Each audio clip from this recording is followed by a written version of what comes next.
Oi, pessoal do 7º ano, iniciando com vocês a nossa quarta e última semana do PET volume 7, tá?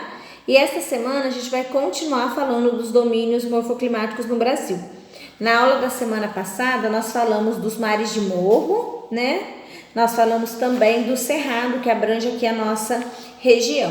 E esta semana nós vamos falar, né, um pouquinho sobre o domínio das araucárias, que é um domínio típico, né, do sul do Brasil, né? Indo para Delfim Moreira, Venceslau-Braz, a gente tem as araucárias, né, que são aquelas árvores que têm um tronco comprido e forma como se fosse uma flor, a sua parte superior, né? Na página 60 do PET de vocês tem uma imagem dessas araucárias. Então elas são típicas de clima subtropical, né, onde os invernos são mais rigorosos, mas também é um domínio que já foi muito devastado, principalmente para a produção de papel e móveis, tá? Depois vai falar um pouquinho dos domínios dos campos, né?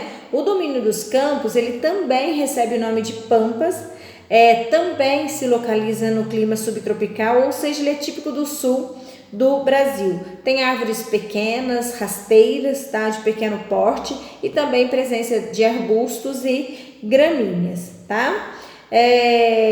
Esse domínio, né, dos pampas, ele é típico do Rio Grande do Sul e também passa aí pelos países vizinhos como Uruguai, Argentina, tá? E dentro desse domínio a gente tem aí a presença do aquífero Guarani. Uma outra coisa que o texto traz é que esse domínio ele vem sendo aí utilizado para a questão da pecuária extensiva.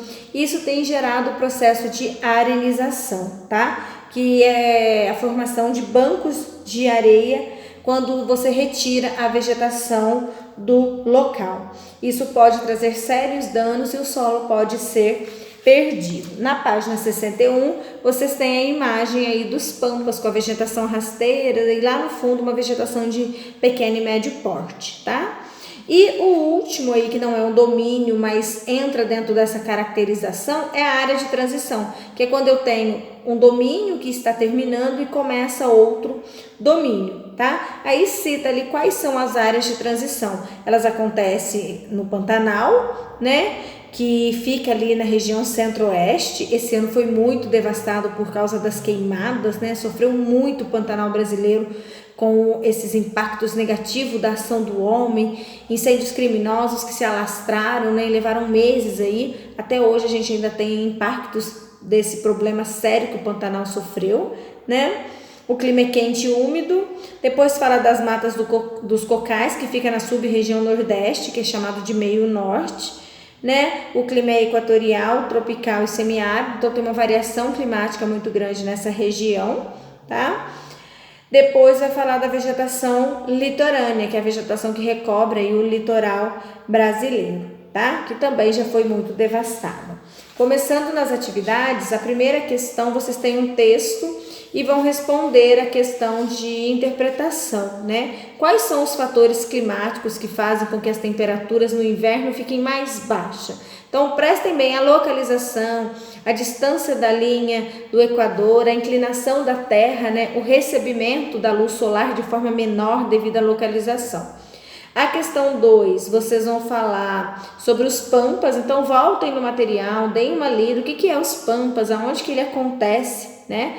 Quais são as características desse domínio, né? Então, vegetação rasteira, áreas usadas para agricultura, vegetação de pequeno e médio porte. Então, dê uma olhada que tem a resposta no próprio texto.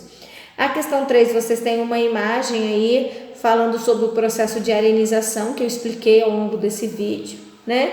Então, é só vocês explicar o que leva a esse processo de arenização. Lembrando que o processo de arenização é diferente de processo de desertificação. A arenização é a formação de bancos de areia quando eu retiro a vegetação, tá? E assim a gente finaliza o nosso volume 7. Lembrando que se você ainda não enviou as atividades dos PETs anteriores e até mesmo do PET 7, por gentileza está enviando, porque eles fazem parte da carga horária de vocês, tá bom? Como sempre, estou à disposição se precisarem. Boa semana de estudo e até a próxima.